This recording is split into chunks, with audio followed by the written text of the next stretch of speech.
Just going to go ahead and start us off here since we're already talking Cool. about the game anyway. So we are live right now, gentlemen. Vikings Territory Roundtable, episode 32. Just got done with a nail biter in Washington. I don't know about you guys, but I am feeling, I don't know if it's like the game or something else, but I'm feeling a little queasy, a little shaky. Like that game definitely had me on edge. Really wasn't sure how it was going to end up. But the Vikings managed to hang on in Washington, beat a formidable Redskins team, and we go on to 7-2. So we're going to be recapping the game today. A lot to talk about. Like I said, we're going to be live. So as people start to come into the room, you guys are more than welcome to join us live. We will drop the link into the chat. We always love to get your questions going there in the YouTube chat. We'll try and get them answered on the show as you put them in. So just the three of us right now. Austin might drop in a little bit, but I don't know, guys. What'd you think? Sam, you want to kick us off, man, with your thoughts?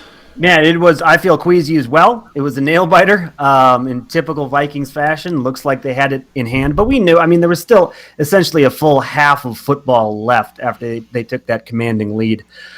And you know what? There have been Vikings teams that would have peed this game away, for lack of a better term, and this team didn't. They closed it out against a good football team on the road in a fairly tough place to play. The offense was magnificent in the first half, and they were significantly less so in the second half. A big part of that was Case's two very, very bad interceptions. It's what you're going to get with Keenum. I mean, you got the 4 touchdowns and you got the 2 bad picks. I'd say 4 touchdowns is one of the better games he's had this year, probably the second best game, even with the bad interceptions. They did enough to win and that's against the defense that came into the game 9th in the league in points allowed per game. So that's a pretty good defense they're playing. And they scored some points and they closed them out. I'm just happy they're 7-2. I think this game coming out of the bye was a very, very tough challenge. Yeah, I was very skeptical of this game. I actually picked the Redskins to win this game, and the big thing, I was kind of skeptical about the post-bye stuff too. It just seems like the Vikings have struggled there the past couple years after the bye, and Washington has a pretty good resume as far as their schedule this year. They've played a very tough schedule. They have a couple really nice road wins. I think at Rams and at Seahawks last week. So it's not like this team. I think this team's better than their 4-4 record. So this is definitely a good win, and I think it's one of those that. Because the past few games prior to this one, the Vikings had beaten some, rather kind of inferior teams with inferior quarterbacks. And I think this one is kind of one of those legitimate wins that might be, outside of that Saints game, is probably the only one they have on their schedule for, legitimate wins this year. Sorry, guys. I'm trying to multitask here and get the word out about the show and everything. So I feel kind of disappointed because I was really looking forward. It may be surprising to some people to come on after the show and talk about this amazing game that Case Keenum played today. There was a stretch there where he was just playing lights out, and we were just like, playing at a level I don't think we had ever seen him play this season, even taking into consideration the amazing game he had against the Buccaneers. And then it was just like, of course, you start seeing people. Specifically, the couple I saw were like BJ and Lindsey Young, talking about this career day, and I've never seen Case Keenum play this well. And then as soon as I saw those tweets, I was like, here it comes. And then he had been kind of making those errant throws. I don't want to say all game, but he had a few in the game, and he kind of lucked out on a couple of them. But then he had one deep that was picked off that just kind of sailed on him, and then that pass to Rudolph, kind of on an out route. You could just tell as soon as it left his hand that the ball was gonna get jumped, and he was gonna take it for a touchdown. Luckily, Keenum was able to tackle him by his shoelaces right at the 2-yard line. So I don't know, man. What do you guys think about Keenum? Like moving forward, I mean, it's something we have to talk about, obviously, right? So we talk about it every week until Teddy actually makes his way onto the field. Because there was a point in this game where I was like, if Keenum plays like this, there's no way Teddy's making his way back onto the field. I mean, you can't.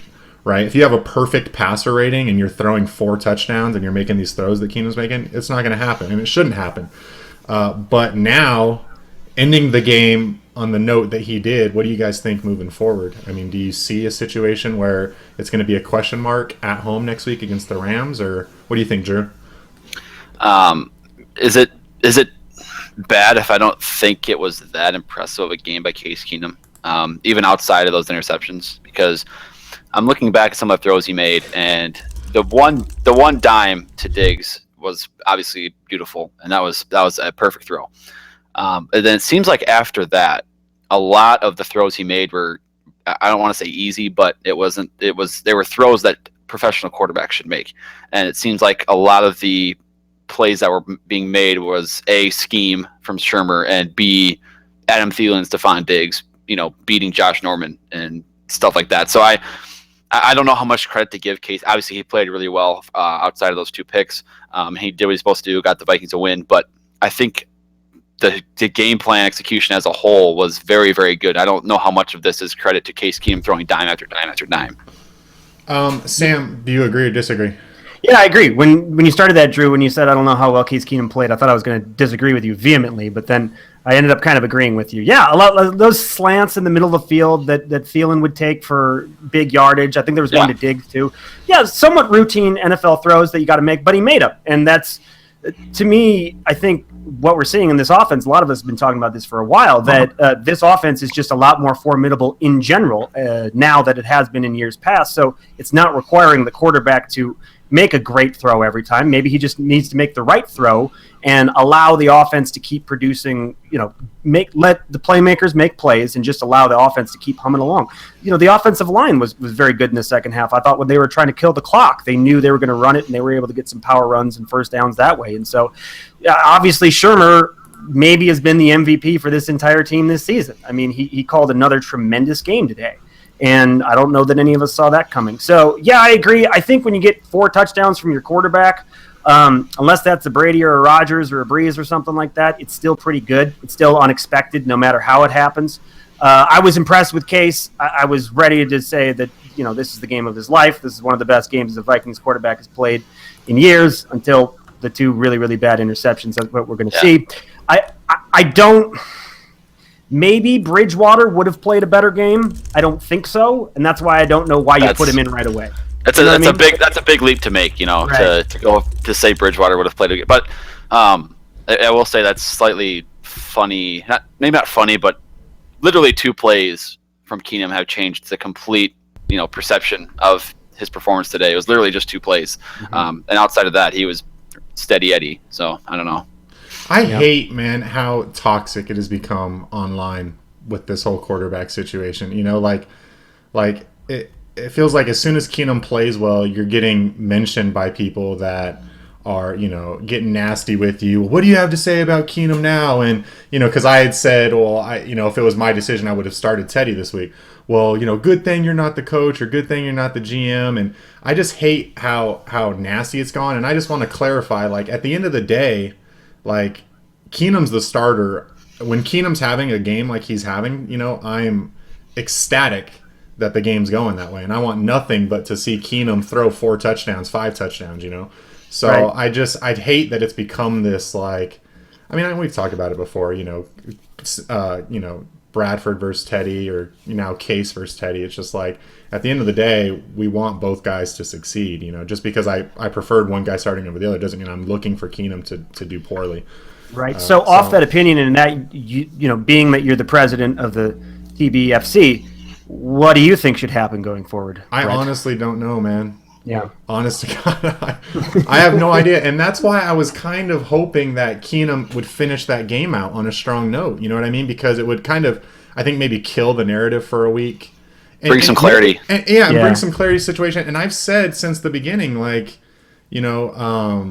by the way, Sam, I don't know if you saw, I was trying to chat behind the scenes. Austin's usually a guy that's checking to see who wants to enter the room. I can't do that myself. Oh, yeah. It's Don. Should I let him in? Yeah. Go ahead. Sorry. Completely. Reluctantly. I completely derailed what I was going to say, but. Sorry. We'll get back to it. No, it's okay. There he is. What's up, Don? All right. You're muted, buddy.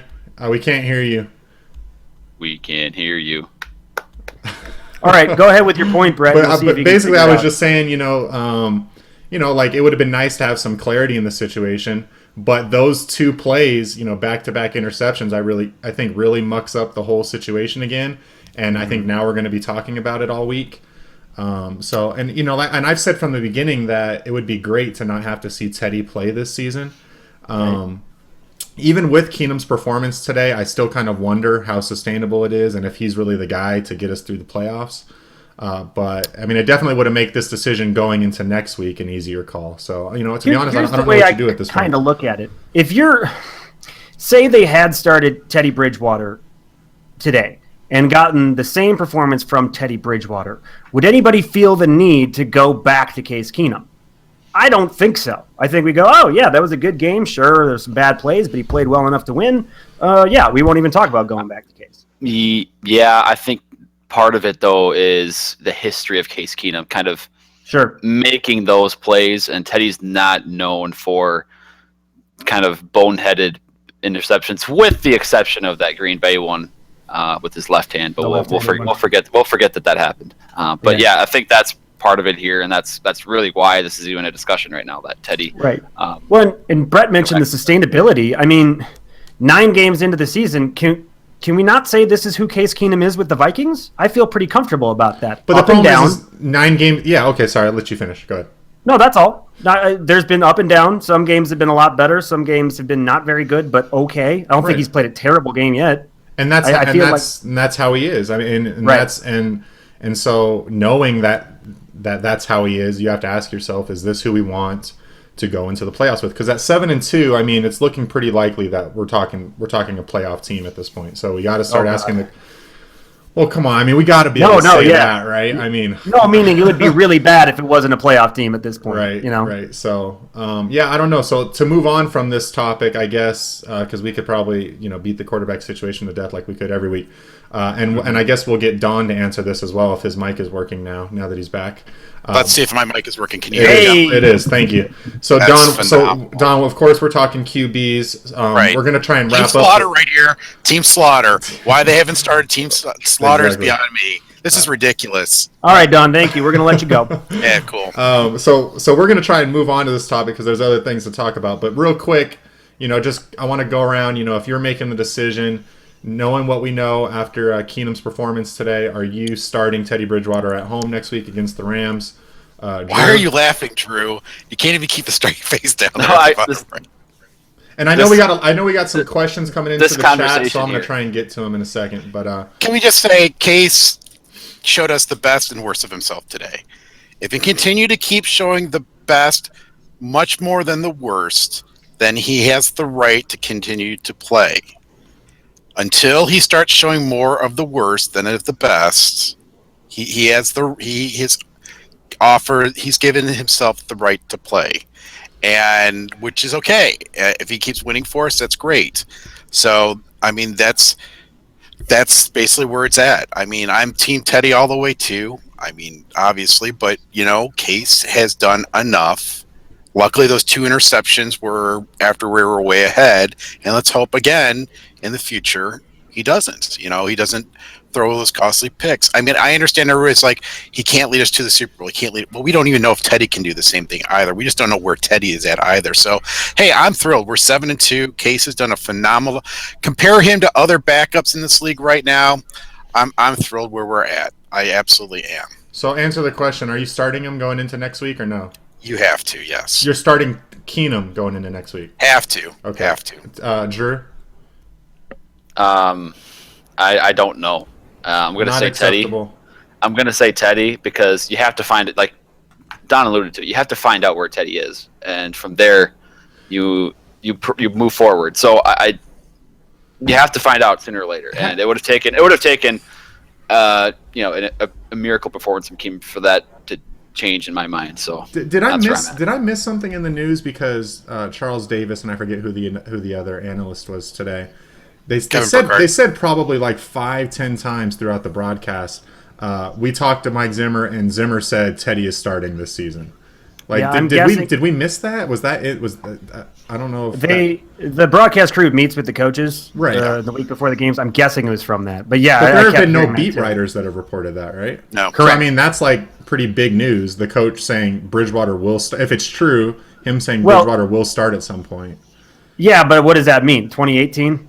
No, you know that's what I not. mean? No, he said this I think season. He starts this season. Did they say this season? They said this then that would be season. I'm big pretty news. sure. I mean, I must be they said it multiple times. So if they didn't say this season, No matter what happens to misinterpreted it Case, pretty bad. kudos to him that he just got himself a massive contract for Yeah, the he did. future, and he's going to be set for the rest of his life. He's not coming back to Minnesota next year. No, he is not. That's a lock. Do you guys Unless something happens with Bridgewater, a re-injury or something. Well, Which yeah, is the most then- Viking thing ever, so yes, that is possible. Do you think it's best case scenario that that Bridgewater, for the long term success of this team from a financial standpoint, do you think it's best case scenario that he doesn't play at all this season? Knowing what the team knows about him from what they've seen in practice, if he doesn't start this season, they're going to be able to get him at a much cheaper rate than they would if he comes in and plays well in the playoffs. I completely disagree with that. I think he'll still go for double digits, at the minimum $12 million a year. But how can you disagree with the fact that if he comes in and plays lights out, he's not going to get paid more than if he doesn't play at all the rest of the season? I mean, that seems. I think a team's going to pay him no matter what. It doesn't matter if it's Well, the a team Vikings. is going to pay him no matter what, but there's going to be a difference in the cost. How that's much? paid. Yeah, if he comes, say he starts next week and looks really, really good down the stretch, I mean, he's going to get $20 million a year. Yeah. I don't know. $20 million Maybe- a year. With what they're paying quarterbacks? Pending And what everything the else we know guaranteed about money Teddy is, Bridgewater. yes, Not 20, I could see that. Pending what the guaranteed money is, I could see that because it could be low end guaranteed money, still paid $20 million a year. Quarterbacks are not going to sign for much less than 10, like for anybody of starting caliber. I mean, looking at the Glennon deal, looking at some other deals around the league where it's just like, who else was it? I feel like McCown signed for a ridiculous amount. It's just Osweiler. that's what the market is. Osweiler, yeah. Well, that was cluster. Well, I mean, Yeah, no, absolutely. I just think that I think if Bridgewater looks good with the momentum that he had pre-injury and the fact that he looked like he could be a franchise quarterback, teams are gonna overpay for quarterbacks every offseason. Happens every someone's offseason. going to really overpay for Teddy too. Mm-hmm. Really overpay. Hopefully that team is us. But I think it's going to be us. I think Teddy loves them, and I think he's so well respected in this community and with the players and the team. I mean, unless the knee is like a Bradford style knee, I just can't see him not coming back to us. Yeah. I really can't. Back to Brett's point, what does he get paid if he doesn't play this year? I agree, Brett, that it's significantly less. yeah, Oh yeah. I think so. I don't know. But so I don't know, man. The whole situation is really confusing. I'm glad I'm not the one making the decisions right now, to be honest with you. As long as we win the Super Bowl, I don't care. Right. Exactly. Don, anything else you want to get hold on. Sam, sorry. I want you to answer really quick because we're going to move on from this. Whether or not you're starting Teddy or Keenum next week at the Rams. I said Case. No, not Yeah, you, Don. Sam. I'm starting Case too. I agree with Don. I just don't think there's a compelling enough reason to make a switch when everything's going reasonably well. I will probably be a surprise here that I'm going to say I would start Case as well going into next week. So He has won you over, Brett. Lone wolf no, over it's here, just huh? I don't know, man. That's just the way I'm leaning right now. So with that I being agree, it's said, super tough. in the chat, maybe drop us who you're starting next week. Real simple answer. Just BJ just said Teddy, so he's leaning that direction. But everyone else, maybe just say if you're gonna just simple Teddy or Keenum, who you're gonna be starting next week. Yeah. Also, everybody's favorite Viking Roundtable personality is in the chat. actually watching the show and not on Ooh. here. So I don't know how that's disappointing Shout out for to everybody, BJ. Hopefully he feels better. Who's BJ? BJ Rydell. I think he's like. You mean Robert? Oh yeah. Beej, as we call him here. Doesn't know what his name is. So anyway, Don, before we get you out of here, anything you want to say about the game today? Name me a better wide receiver tandem than Diggs and Thielen. Oh, Go you on. can't. I can't. It's actually You're a pretty absolutely fair right. argument. Can't do it. I mean, Thielen was just a monster out there today, and it may, and going back, when we talk about Keenum, these two guys are really making his job easier. 1,200 That's not to yards. take anything away from Keenum, because Keenum, he did hit Diggs in stride today for a long gain. So he's making great throws too, but it really helps when you have a guy like Thielen who is just snatching the ball out of the air. Not How does giving that the how's defenders a that chance. Thielen contract looking now at his extension? Oh, I for know. this I year? said that last show, Freaking man. genius. I said the good thing for the Vikings is Genius. that they have him on lock until 2020. For what, $9 million a year tops? I don't think it's that even. I don't even think less it's than that. I think his whole total Genius. contract was $20 million I for think 5 it's years. I think the guaranteed was like 10 million or something like that. Was it 3-year, $25 million? Wasn't Oh, it? it wasn't even that high. I don't think. A bargain. yeah, That's I'm a way to curious. look at it. Yeah. So Genius, We'll though. look it up. I gotta look it Yeah, up now. great call. Really is. Outside of what Antonio Brown and Juju, what's his name? Schuster. Yeah, I can't think of a better tandem right now in the NFL. Oh, they are Thielen- not. okay. No, they don't touch. Thielens contract, 3 years, 17 million, up to 27 million with incentives. That's what it was. Wait, it's only 3 million years. guaranteed. It is only 3 years. Yeah, 3-year 3 extension. years, 17 After million. this year, though, right? It's extended after this year. Yeah. So he's still on the rookie or whatever. You're having some issues with your mic, Drew. You're breaking up a little bit. Little Caesar grease all over it. What do you know? So I think Thielen and Diggs, I think they had like a combined just about over 250 yards today between. That's those two ridiculous. guys. Two Adam touchdowns, Thielen, 250 yards. what, 9th straight game, whatever it is, over 5+ receptions again, whatever. He's ridiculous. He catches Josh everything. Norman looked like Bad. looked so bad today. Yeah. Got lost so many times. All right, Drew, why don't you leave and come back, man? Your mic's. Oh, hey, thanks, whatever. All Don't want me here, fine. Wow. I want you to be here. It's just not. It's not sounding Now really good. block him out. So- Adam That- Thielen, I'm thinking, is looking like the second coming of Chris Carter. Yes, that was hyperbole, but that was a thought that entered my mind today. He's the clear-cut best receiver on this team. I mean, it's no longer Diggs and Thielen. It's Thielen and Diggs. Yeah, I'd agree with that too. Except for that drop. He had a really bad drop, though. Yeah, that could have been a It That fact. was a really big. It was a little low, but yeah, he should have caught No, it. that was an easy drop. It wasn't. Luckily, Luckily, we were way ahead in the game as it was, and Yeah. Cobra Kai came through and bailed us out on that. So, I mean, yeah, I just can't see a better tandem right now. Thank God if they can stay healthy. Man, because are you seeing because now after I look today, right, the Saints are legit. The Saints of all things now, and you see the Rams and the Eagles. So the Vikings, Saints, Rams, and Eagles. It's going to be a hell of a 4-way battle royal coming in the playoffs if it comes down to like those 4 teams. Mm-hmm. You know, The next 2 weeks are very important. Oh my God, are they ever? Right. I do think we can beat. I do think we beat the Rams. I think and I do think our defense steps it up. I think our defense was pretty upset with themselves today for giving up so many points. I think they make a case against the Rams. They shut them down. I really do. Make a case. Yeah. No Drew- pun intended. Hey. Drew brought this up last roundtable, and I think it's underrated. I mean, we can't prognosticate playoff positioning too much yet, but if the Rams do end up getting home field advantage and the Vikings have to go to LA to play, I would way, way rather do that than anywhere else, especially Philadelphia or New Orleans.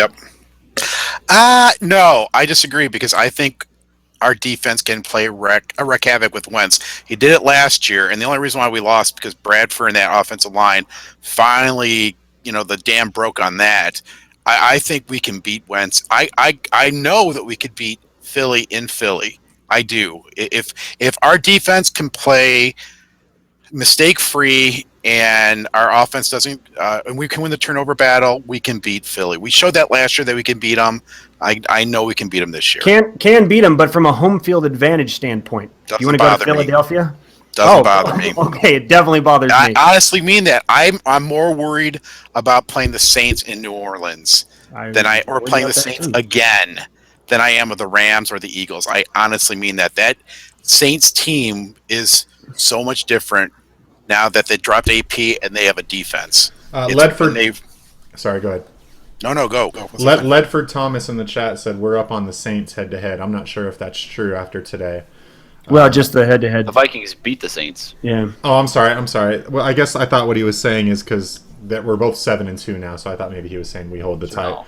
But I think it comes down to NFC opponents before head-to-head, right? Right. So gotcha. I'm not sure where that stands at this point. They beat the Bills today. We beat an NFC opponent, so maybe we beat the Rams next week. It helps out. I can tell you that. Right. So, all right, Don. Well, we appreciate you jumping on, man, as usual. Thank you. Guys, have a great one. All right. Thanks, man. Bye, Don. All right. So let's talk about the defense, guys, because the defense left a little bit to be desired today. I feel like I kind of took some heat because I was saying the defense looked awful today. And no doubt this is a great defense, maybe even an elite defense, but today was not their day. I feel like Washington was basically moving the ball at will against them. So what do you guys think happened, man? I mean, what is this? Are there any major concerns moving forward on defense? Do you think this was a one-time thing? I don't know. What do you think, Sam? Well, the biggest concern, and Stephen Piper brought this up in the YouTube chat, is Xavier Rhodes going to the locker room before the game is over, in my opinion. If we lose him, that's a completely different... He returned. He from the locker room, he did? Yeah, it was cramping. So I think he's good to go. Are you sure? Then everything's good. I thought... Sendejo was hurt, though. He left the game with a groin injury. All right, we're gonna give... BJ, if you're out there, I'm putting you to work from your bed. Give us the injury updates in the chat, please, so we can so you can make yourself useful here. One thing I noticed, and they brought this up on the About the Labor pregame show, which I watched this morning as I'm wont to do, and it was about Danielle Hunter. Obviously, he's stepping into a more primary role now that Everson Griffen was out this game. And I thought Hunter left a little to be desired today. I mean, could someone teach him a pass rush move? Just one. I mean, athletic freak, but everything is a bull rush, essentially. I would say 90% of the time he's bull rushing. He's doing that long arm thing straight at the offensive tackle, which does work in certain situations, but it becomes somewhat predictable. So it's nitpicking, but the defense did give up a lot of points and yardage today. And I think we're seeing the concern that we saw heading into the season where, hey, this defense should be really good. They're really talented. Can they make the next step from really good to elite? And I don't think we've seen enough to say they have yet. Really? So you don't think, I mean, because I just feel like today was such a one-off performance given what we've seen the rest of the season that I really want to treat today as kind of an anomaly, you know? Well, I could go for that, but I don't know. And I don't have numbers in front of me to support it. But I think that I've just seen them. They've been tremendous on third down. I haven't seen the step on the throat from the defense. I haven't seen them force a ton of turnovers. I haven't seen them get to the quarterback a lot. Of course, some of that has to do with offensive game planning, but it's probably nitpicking. I don't know. It's probably just coming after they gave up 30 points, and part of that was offense putting them in bad positions. I don't know. I think this is definitely not a historically good defense, and I think they had a chance to be coming into the year. How much of this do you attribute to Griffen being a surprise inactive today? I mean, I guess not really a surprise because he's been on the injury report all week, but I think Zimmer kind of led everyone to believe that he was going to play today. How much of the defense's woes today do you think we can attribute to Griffen not being there? Drew? I mean, some, but I mean, I think Eric Kendricks had left a lot out there today. Chris Thompson got open a few times for some big plays, and I feel like at least when I was watching, it felt like most of those times were on Kendricks. But I kind of agree with Brett here in that I do think kind of the more, I'm on the anomaly train here, I guess I could say, in that I don't expect this to be a common thing moving forward, but we'll find out. Yeah. Because the Rams offense next week they're really good, and that'll be a real test, kind of back to back here after Kirk Cousins. So for what it's worth, they're struggling right now against the Texans. It looks like really? only 3 points so far, 3-0 Rams. No, they're up by 3, but definitely go Texans. Yeah, for sure. So, all right, moving on from that, I don't know what. So I want to talk about Shurmur a little bit. I feel like Shurmur just continues to call these incredible games. What sort of concern is there from you guys now that maybe he will not be around as the offensive coordinator after this season? Because I feel like he may be doing well enough to win himself another shot at being a head coach in the NFL. I know that's really long-term, looking really far ahead, but I just can't help but think about that when, he keeps calling these incredible game plans for the offense to put Keenum in a great position to win. I don't know. You guys have any concern there, or what are your thoughts on Shurmur? I guess I'm a little concerned about that in the future, but I mean, I'm not worried about it right now. He's certainly stepping up this year, and I think, it was funny because I feel like a lot of people were concerned about him in the offseason, and it's just that, now last year he had to kind of integrate half of his system in with half of Norv's system, and it was just a big mess. And then he got a full offseason, and he got to implement everything, and we're seeing the results. And it's, regardless of the quarterback, he's able to scheme things open really well. A lot of misdirection stuff, the screens, rollouts. That goal line play today was phenomenal. That was fun to watch. The touchdown to Morgan. Yeah, to Morgan. So it's Shurmur is very. I feel like he's doing a lot of innovative stuff here with misdirections and the play action concepts. So I think it's one of those things. Again, that's why I'm hesitating to give Keenum too much credit, is because I think Shurmur is really the MVP here, and that's why I also think moving to Teddy could be such a benefit, because Teddy was playing in North's system those 2 years he was the starter, and I think his potential is very limited by that, and his talents in Shurmur's system could be so much fun to watch and so beneficial for the Vikings. How about you, Sam? Yeah, no, it doesn't concern me. Hello, Austin. What's It doesn't up, Austin? concern me only because the team's 7-2, man. We're in the stretch run. It's all about what they can do this year. It's not every season. Obviously, you're in position to do damage in the playoffs. The Vikings are working towards that. So all hands on deck for 2017 at this point. If Pat Shurmur does get head coaching offers this offseason or takes one, that is a good problem to have. That is inevitable in the NFL when your units are producing. The only way to avoid that is if the offense isn't going so well. And I will take option A in that scenario every time. Josh Van Klump in the chat says he says Shurmur will go somewhere as head coach and take Sam with him, lock it in. So that's an interesting. And then BJ is questioning whether or not he wants a head coach job because he's getting up there in age. Well, that's a question too, only because he's had it before and it hasn't gone well, and that obviously it happens all the time that guys get fired, take a coordinator job, and then end up as head coaches again. But you never know. Maybe he's happy being an offensive. I kind of feel like I wouldn't want to be a head coach in the NFL. Like I feel like I would much prefer to stay under the radar as an offensive coordinator on a team somewhere. Agreed. Just too much scrutiny. What's up, Austin? What's up, guys? Welcome. Digging the shirt, man. Who makes that shirt again? Yeah. We should give them a shout out. It's Soda Shop, Yeah. or Soda Stick. That's an awesome shirt. I wish we would have came up with that. Yeah, they've got a cool teddy one too. It's like a little teddy bear with horns on it. It's neat, but I took my glasses off and I can hardly see. So, So what's up, man? What'd you think of the game?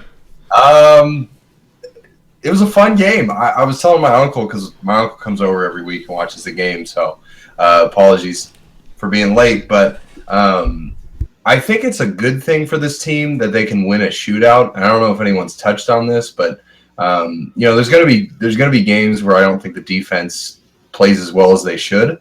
And I don't think last year they could have relied on the offense to pick up the slack. So it was really nice to see, with a second string quarterback in there against a pretty good front seven, go out there, not get sacked, and score 38 points. So I wouldn't, one hand, be concerned with the defense. I don't think the defense is any better or worse than they were last week or the week before. But I'd be encouraged that the offense was this productive. Yeah, I mean, I know the broadcasters kept saying it over and over again. And it just sounds so lame when they repeat it 10 times a game. But we didn't expect this to be a shootout today, or we had talked about this being a defensive game today. And I mean, I guess it's. You know what though? I don't even know that that's entirely that true. Is it? Because you knew the Redskins had a potent offense. You knew that they could move the ball. You knew that they were versatile and that they could move the ball down the field. And you knew this Vikings team could move the ball down the field, and their defense wasn't that great either. So I guess it's not as surprising as maybe they seem to think it was. However, the Vikings defense definitely contributed to the shootout factor because they were just not on their game today. But I also don't think they had it's weird to say if you look at the box score, but I don't think it was a bad game. I think for the defense, I think Trey Waynes' touchdown was a 1 in 10 catch that no one really makes, but this practice squad guy makes. There were a couple chunk plays that I thought they gave up, but there were a lot of opportunities that they missed by, a sliver. The Kirk Cousins fumble, the first fumble by Rob Kelly, couple interceptable passes that didn't go their way. So Linval Joseph, personal foul on third down, would have got him off the field. Yeah. The interception, putting him in a terrible position back against the goal line. Yeah, I kind of said the same thing. I didn't think it was really sustainable. I mean, you also had the Kendricks the wheel route that Thompson ran, where Kendricks just kind of fell down and allowed Thompson to get a big gain. But I do disagree with you because I kind of felt that way in the first half. But the fact that the defense just could not clamp down in the second half, and let Washington stay in this game as much as they were. I would say I feel like everyone's afraid to say it because we love this defense so much, but like I really don't think from any perspective that this defense had even an okay game today. I thought they were bad. They were not bad, one, and I'll disagree on that. Okay. Do I need to tell you how many yards they allowed? Yeah, but that's not. I mean, they allowed 400 yards. Okay. Not. But I also think that if Keenum doesn't throw that second interception, we're talking about a different defensive output. I think we're skewed a lot because they had a short field there. They had a short field because of Diggs' 15-yard penalty after his touchdown catch. There were a lot of I think there were a lot of moments that they were put in bad positions. But I also think they could have played better. I don't think it was flat out bad. Yeah. Well, they're definitely going to be put to the test next week, man. What did you guys think about the Cousins touchdown at the goal line? Yeah, that was weird. I didn't like that. I was very frustrated by that because, I mean, my first thought was if that doesn't, if forward progress isn't stopped at some point on that run before he's in, then when is forward progress ever, enacted into a play? Because it was a good 4 to 5 seconds of him stonewalled, and then they didn't blow the whistle, and then I don't know. I don't get that. I know there's more leeway on like QB sneaks and like the little short yardage situations, but I mean, I can't imagine that's it's supposed to be that different in between those. I don't know. I feel like it didn't feel. Sorry, Brent. No, go ahead, Sam. It didn't feel that long to me, and I have a feeling I might be wrong because everyone else was saying that it did feel like forever, but it felt like that was a little long, but then he got in. So I don't know. I didn't see the huge deal, but they. Well, to me, it just says like on those plays, they play even if you're on the ground, the play is not over. Like you can stretch the ball out while you're on the ground under a pile, and the refs are going to give you the benefit of the doubt. Mm-hmm. So I mean, I don't know. There might not be a better way to officiate that, but in those big pile situations, and you're on the ground with the ball, and you're down, and you can keep moving forward, and you're probably going to get those yards. Mm-hmm. I feel like if it's a different situation if it's a running back who has the ball. I kind of feel like because it's a quarterback, I feel like we kind of have this double standard where the refs are looking for the soonest point they can blow the whistle and kill a play when the quarterback is being wrapped up or his safety is at all in question. And then when it's on the goal line, I feel like on that play in particular, they allowed it to run for like 5 seconds where he may have been moving forward slightly, but I really feel like the defense had kind of killed his progress. And I feel like if you let that play go on, if you never stop that play, eventually, they're going to find their way into the end zone. Just with momentum, but I don't know. I mean, I kind of didn't like that. It was weird. He went in high. Usually they go low for that. And it was such underneath their lineman. It was just odd. He just sort of stood up and went in. Yeah, and he lost control of the ball. I feel like multiple times on that play. I was just and just trying to take it off. What about what do you guys think of Mac Alexander's performance today? He had a ton of kind of action his way. It seemed like more than most games this season. I thought he was good. I mean, he had a pick. He broke up that pass in the end zone late in the game. Mm-hmm. He got beat once by Crowder. Was that Crowder? It was a corner, I believe, right? Yeah. He got beat there. Yeah. So. Do you think Rhodes had a questionable game today? Well, he got drilled, or Doxson beat him good on that goal line little stutter. Yeah. That should have been a touchdown. But Doxson beat himself too. Yeah, true. Well, FedEx Field beat him. But, yes. But yeah, I don't know. Xavier Rhodes had a pretty run-of-the-mill game for Xavier Rhodes, I think. I mean, he didn't do anything spectacular, but he didn't have a lot of action go his way either. I mean, right. Well, that's kind of how it is for him. So you brought up a good point, Drew. Talking about the field, I just want to say, fortunate to get out of this game without any major injuries. El Sendejo. What happened to Sendejo? He hurt his groin. He was ruled out. Yeah, but I don't think did it seem like it was a serious injury? I don't know. He'll miss a game at least. Every time he's injured, he misses a game. Well, there weren't That's true. any major knee injuries or anything like that. That's so true. the knee Why is gods that field blessed so us bad? I don't understand this. Why some fields are just allowed to have. Don't this, you think there should be a standard set in Yes. the NFL on the quality of a field? If you're trotting out your multi-millionaire, players that you pay for as an organization to Right. play on these surfaces, shouldn't Yeah. there be like a minimum standard for what they are? It's sort of tough to. I don't know how you'd enforce it though, because you're dealing with grass. You're dealing with a living organism that you're playing on, essentially. So you could make everybody go to field turf, but there's going to be some variation in different climates. I don't know. I guess I don't know why I don't know how you Washington enforce gets it to be either. so bad. Well, if you've got an outdoor stadium in New York, or you've got an outdoor stadium in Lambeau Field, I don't think you want to go field turf just because there's that kind of aura of history and tradition. Guys aren't going to do that, but like FedEx Field shouldn't have yellow patches of grass in it. Right. Like, And people complain about field turf all the time too. Players will complain about how Kai soft it is. Forbath made it a point this week to say how bad FedEx Field's turf was. So He knows. He made the kick today though. Someone so said that's in the chat, FedEx Field is dirt, and I've heard that multiple times that it's just like spray painted dirt, basically. I think even one of the players said that. I think Kai Forbath said that. Kai. Was Yeah. it Kai that said that? Okay. And huge kick by him to keep that two possessions. I was very skeptical of even deciding to kick that. I was for punting there. I've been such a critic of punters and kickers this season, so I got to give Kai some love because He's made a Kai's been 50-yarder phenomenal. in 4 straight games. He's made a 50-yarder in 4 straight games. he's been lights out. That's been really great to be able to rely on a kicker, knock on wood. But yeah, it's definitely been a change. So let's talk about the running game really quick. What do you guys think? Let me pull up the stats here really quick. So the Vikings had, 102 yards on the ground between Murray and McKinnon. Murray had 68 yards and a touchdown, and then Jerick McKinnon had 32 yards for a touchdown. I feel like the offensive line performed pretty well as a unit today, even with Mike Rimmers being out, and opened up some pretty big holes for those two guys. What do you guys think about those two, Murray and McKinnon? Drew? Yeah, I mean, I thought specifically Murray looked pretty good. I thought and I said this over and over on both the About the Labor podcast and the pregame show this morning, that setting the tone with the ground game was going to be important. And I think they did that, and that set up the play action stuff, the down the field throws. And Keenum has kind of earned a reputation, at least in my eyes this year, as a very efficient, play action passer.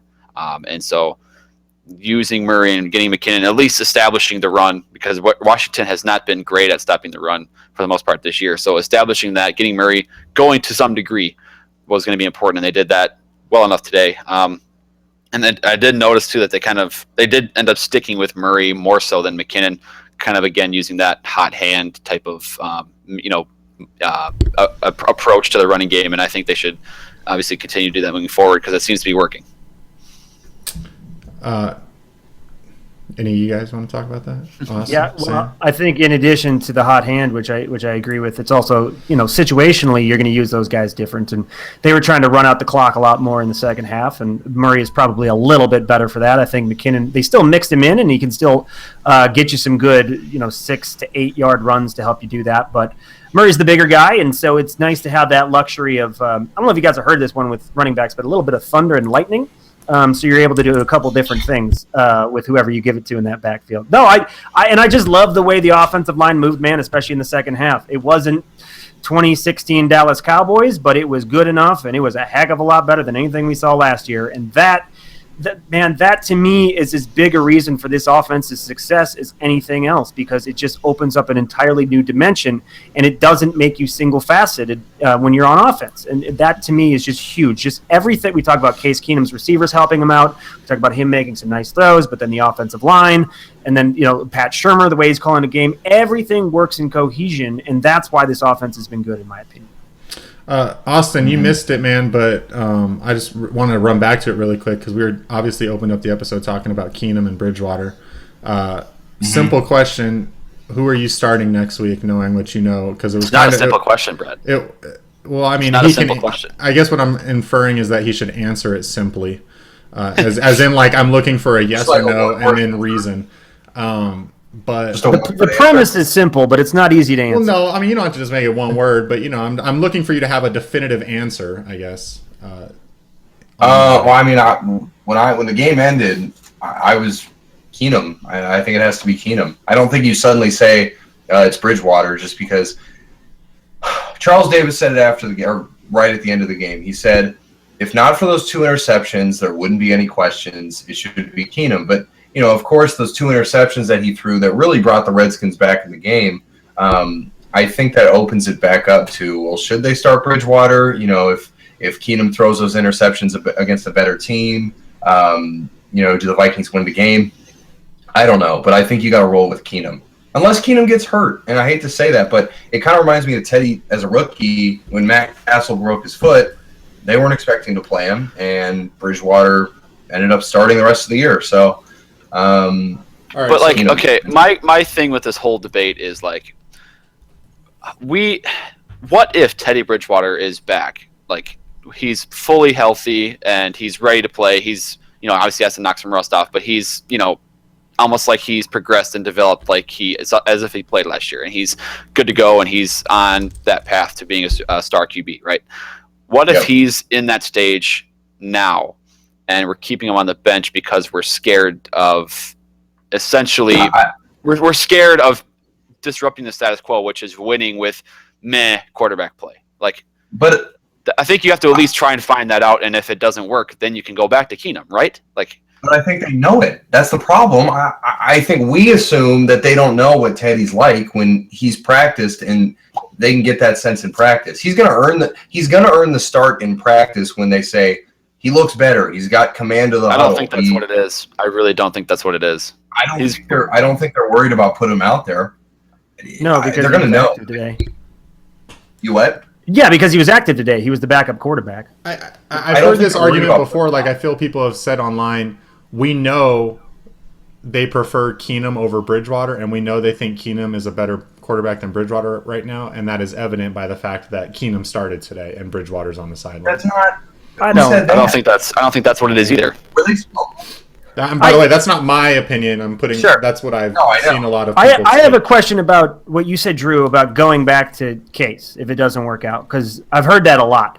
Realistically, wouldn't it take an extremely bad performance from Teddy? Oh, it would. Yeah, go back to Case? It would. Right. But in theory, you can go back to Case Keenum. You can. I just don't think you will. Now, he's shown that he can come in and, not really with, like, even the Chicago game is obviously the perfect example of this. Comes in mid-game after Bradford clearly isn't ready to go. Ends up winning the game, and the Vikings have a way better performance in the second half on offense.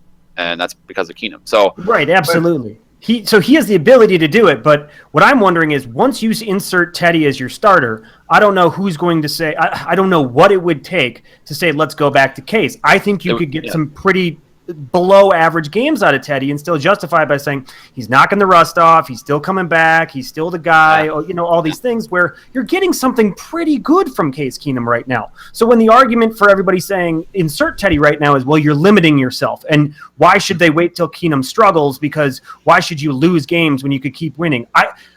To me, I can almost see that argument in the reverse, if that makes sense. Why would you stop a good thing that's already in motion, that already has momentum, where Case Keenum's playing in midseason form, and potentially have a transitionary period that could lose you a few games? Unless you believe that Bridgewater is going to be far and away better. Then I understand. And that's where I think Teddy Bridgewater's a first-round pick, right? And he was drafted to be a franchise quarterback. And he's a franchise quarterback candidate because you believe he's going to be a star quarterback in the NFL, a top 10-ish quarterback in the league at some point. And you have to let him get that chance. You have to let him get that opportunity. So I think you just have to find out where he's at right now, because if you're missing out on, a tremendous performance from Teddy Bridgewater week after week, then you're missing out on this team taking a next step from very good to elite. And I think right now they're very good, and they could be elite with Teddy Bridgewater. And why would you wait to take that chance? Because I think the window gets smaller and smaller by each week you you wait and don't take that chance. So Callister Smith says playing Teddy and taking Case out may shake the confidence of Case so much that you'll have nothing to go back to. You guys agree or disagree with that? No, I don't agree with that. No, I mean, because this is what Keenum's what he's used to, right? I mean, he's used to back and forth with Case Keenum knows he's the backup quarterback. He's getting paid $2 million this year. Yeah. But I also think we all have it set. Like someone on Twitter just wrote, Teddy at 70% is better than Keenum.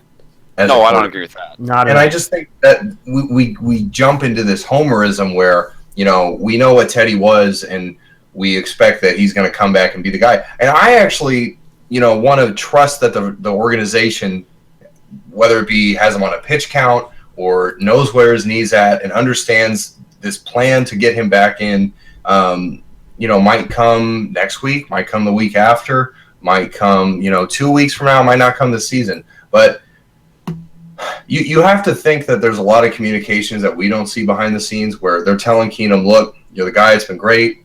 Teddy's our guy. I can't see a situation where Keenum expects to be the starter this year, next year, the year after. I just don't think that they view him that way. No. Again, and I've said it before, best case scenario for Case Keenum may be to not play again this season. To be Mike Glennon 2.0. Yeah. He's going to get paid, man. And he's going to get paid unless he has 3, games where he just absolutely comes out and is awful. He's going to get paid this offseason. But wouldn't the best case scenario to be him to lead the team deep into the playoffs and continue? Yeah, that's the best case scenario, but I'm also saying there's opportunity for the opposite of that if he continues to play. So if he just stops right now, he's pretty much guaranteed a pretty great contract next season. It's like walking away from the blackjack table up 250. Right. And I could double this, or I could lose it all. I think BJ and Drew alluded to the blackjack analogy multiple times on their podcast when talking I steal about their takes. Avid blackjack player. Right. But I need to point out too, Teddy Bridgewater is a full participant in practice all week. Mm-hmm. Yeah. So that tells me that there's no pitch count or anything on his knee right now. His knee is good to go. I didn't mean specific, like they're letting him throw. Well, I know, but I'm saying there's no. The team's not worried about his knee. They're yeah, exactly. His health is back to normal. He's fully healthy. His knee is not a problem anymore. That's at least what that tells me. So the only part now is getting the rust off, getting into a game, taking that first hit and getting back up, and then from there, then you start to build chemistry and we see Teddy Bridgewater develop again. They're really. Go ahead, Austin. I was gonna say what I see as the best case scenario is you blow out a team and then for a quarter you have Bridgewater come in and just would have been great for today. Yeah. But I think Keenum was like, nope, I'm not gonna let that happen. Let me throw these 2 picks back to on purpose so I can leave. trying to keep Washington in this game and keep Teddy on the sideline. And when Teddy put on his helmet, I don't know why he put on his helmet, but Twitter went wild when he put on. He had it on all game. He had it on the first series. Yeah. I keep looking at the schedule, and I wish there was a game that was the perfect game for Teddy to come back and play in. But these next 4 games, there really isn't one. I mean, you don't really get a home game against a mediocre team until you play the Bengals in mid-December. Outside of that, you got the Rams at home. You're away at the Lions, away at the Falcons, away at the Panthers. All teams that are playing at a pretty high level right now. So, I mean, there really isn't an ideal. The Lions? Yeah, they almost lost to the Browns. They won by 14. Never mind. It was in question for a while, kind of like the Vikings-Browns game was. The Lions are going to win double-digit games this year. Well, Austin and I dropped the ball. We had a couple of bets today, and the Browns plus 11 was one of them that I wish I would have. Actually, they wouldn't have covered though, right? Because you said it was 14. No, yeah. It was not a good week. Not a good week for any of our bets this week, unfortunately. But on our last roundtable, there were some pretty big predictions made about Laquan Treadwell. John, I hope you're on a plane to Hawaii and not watching right now, but I think something about 6 touchdowns in the second half or something. He was kind of just throwing it out there.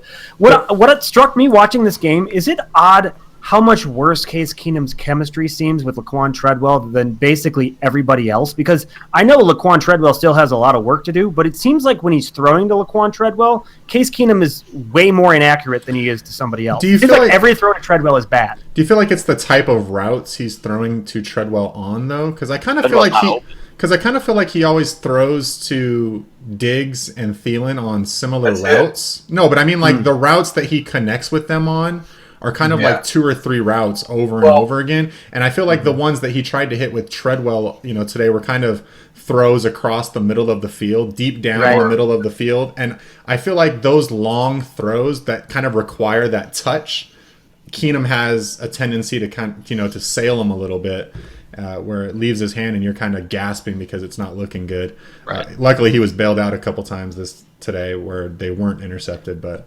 does anybody notice how Case's throws are like all ducks? Like they all just float in the air for way too long. That one to Thielen down the left sideline, I was like, oh my God, who was that going to? Yeah, that one. But then there was a bunch of them that way. I mean, the long one to Thielen in the third quarter was the same way. Sure, but he also had that slant to Thielen that Thielen took for like 40 yards, which was a bullet. Yeah, and then the throw to the end zone. The throw in the end zone to Thielen was beautiful. I mean, he fit that in a really tight window. Yeah, I get what you're saying, Drew. When he has to loft the pass, he really lofts it. Like he makes sure to get that air under the ball, and usually to a fault. He doesn't have a lot of touch. He's not got a really natural looking passer. Almost like, certainly not comparing the two, but especially at the end of his career, Peyton Manning, everything would be wobbly, but it would always just be in the right position, so it almost didn't matter. It's not true. Look, Keenum reminds me a lot of like Christian Ponder, where Hey, yes! Whoa.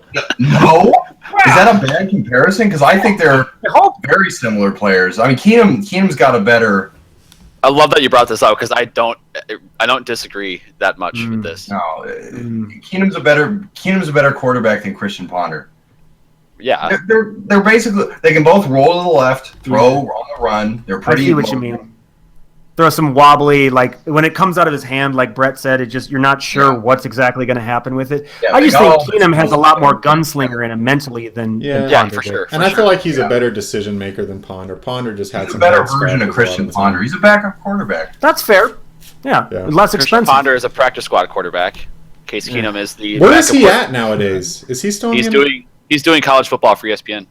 Oh, okay. So he's okay. He's like their 13th ranked team of like broadcasters or something. He's way down the list. He's like on ESPNU or something. You can only start from the bottom. It's all strictly good. ESPN 3. Oh, good. I had some nice things to say about that right now, but ESPN the Ocho. Did you guys talk about like the impact of not having Everson Griffen? Yeah, a little bit. But what is your opinion on that, Austin? I felt like they could have used him. I mean, I thought the defense did a pretty good job in general against the run. They didn't get a ton of pressure, but I think that was also by design. Kirk Cousins was getting the ball out of there really, really, really quick. And they had, what's his name? Gruden. He's not a bad offensive coach. Like you could tell him and Zimmer were playing chess. When they blitz, they'd release a running back out of the backfield and dump it off for a big gain. So it was a fun game that way. But I think they could. You can always use your best pass rusher. You never want to not have your best pass rusher. And one of the better pass rushers in the game. Yeah. I think it obviously hurt the defense, but I don't think it hurt them to a degree where you can excuse the performance as a whole, especially some of the things in the secondary. I mean, they were just not performing well today. Eric Kendricks was up and down all day as well. Yeah. So silver lining, no offsides penalties today. There you go. There you go. All right, guys. So why don't we go ahead and I'll give one more chance to anyone in the chat to maybe drop a question while we're wrapping this up. But let's go around. I want to get your game ball, and then I guess so that's who helped theirselves the most, and then I want to know who you guys think kind of hurt themselves today, moving forward, whose stock took a hit. Let's start with Sam. Sam looked at the camera. Crap. I'm sorry. Whose stock took a hit today? Well, I mean, who had a good game, who had a bad game. However you want to word that. Yeah, I brought up Mackenzie Alexander just because he got more action, he got more balls thrown his way than he has, I think, most games this season. And I was impressed. I thought he held his own overall. I think that's what the Vikings need from their nickel corner, so they can't just be picked on. I thought Alexander was going to be a train wreck before the season, and it turns out he has not been. So I was a fan of him. As far as who didn't play super well, I don't know. I mean, Everson Griffen. I'm sorry, Laquan Treadwell just again didn't show up. I'm still waiting for the Michael Floyd thing to happen. I don't know, and it doesn't need to happen because everything's going fine, and so maybe that's why it's not happening. But after what I heard out of training camp, that this is the number one guy, and when he comes off that suspension, ooh, baby, look out! The second team, yeah. I don't know. So what are you pinning on? Is it just Treadwell's inability to get involved in the offense? Is that why he's your worst today, or? Yeah, well, because it's hard for me to pick a worst today because I thought the whole team was pretty good. I thought they played a good team on the road and they won. But for Treadwell, the fact that he's continually unable to get involved, the fact that we've seen he doesn't separate, and when balls come his way, he's not able to make the plays that receivers who don't separate have to make. I don't know what you do with him. Okay. Because I guess so. So are you putting the couple throws that Keenum sailed on him? Are you putting those on Treadwell, or are you putting? No, not necessarily. I just think it's a bad marriage, and I don't know what the reason for it is. I just think when Keenum targets Diggs or Thielen or Kyle Rudolph, it seems to go fine. Stephen Piper says Treadwell is low-hanging fruit, so he disagrees with your take. No, he agrees with it. He just thinks that's right. It was an easy take. Yeah, you're right. I don't know. What would you guys say? Who's your Austin? I got mine. Go. I have mine, but the Treadwell point, I feel like target share is like 98% Diggs, Thielen, and Rudolph, and then everybody else is 2%. So they are the first reads on every single pass play. Yeah, so I feel like Treadwell, it's a mix of Treadwell not getting opportunity, and when he gets that opportunity, it's not like he's performed poorly. He's mistimed a couple jumps, but he's not. I don't think he's a trash player. I just think there's just not a lot there for him. And Michael Floyd, like I said, they should have traded him at the trade deadline. Some team would want a good receiver. Vikings don't need him. But anyway, player of the game, I think Pat Elflein deserves some love. I want to go for not the low-hanging fruit of Adam Thielen and whatnot.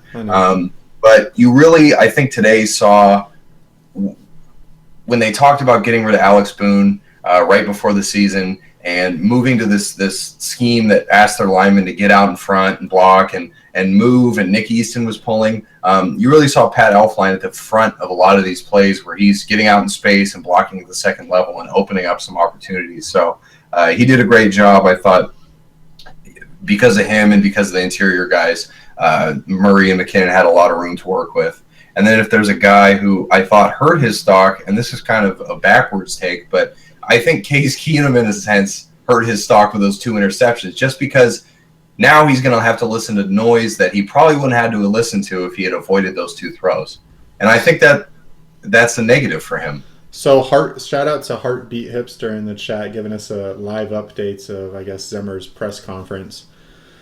Zimmer said he had a plan about the QB situation today, but plans can change. So there's your clarity on the situation. Sam, you're muted. Yeah. We can't hear you. Yeah, Sam, let's listen to what Mike Zimmer says. He's always telling the truth. 100%. He always. He never bluffs. Never. I think that almost certainly means he was definitely going to start Teddy Bridgewater next week before the game, and now he doesn't know. That's my guess. Yeah.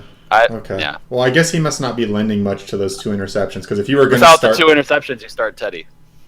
Without the 2 interceptions, you start Teddy? Yeah. Okay. That's a hot take, man. I don't know. It's a very hot take. I don't care. All right, who's your game ball, Drew? Game ball is Adam Thielen. Pretty obvious why. He, all the stats say talk for themselves. Josh Norman looked like a fool all day, but I will say that Eric Kendricks' stock took a hit. I thought a lot of the big plays surrendered were kind of on him. Chris Thompson specifically a few times, but it's not that it was like an abysmal performance or anything. I just felt like he was kind of it was his responsibility that was the reason for some of those big plays by Washington. But regardless, big win, and the Vikings needed it because the Redskins are probably going to prove to be a key NFC opponent, of common opponents for playoff teams.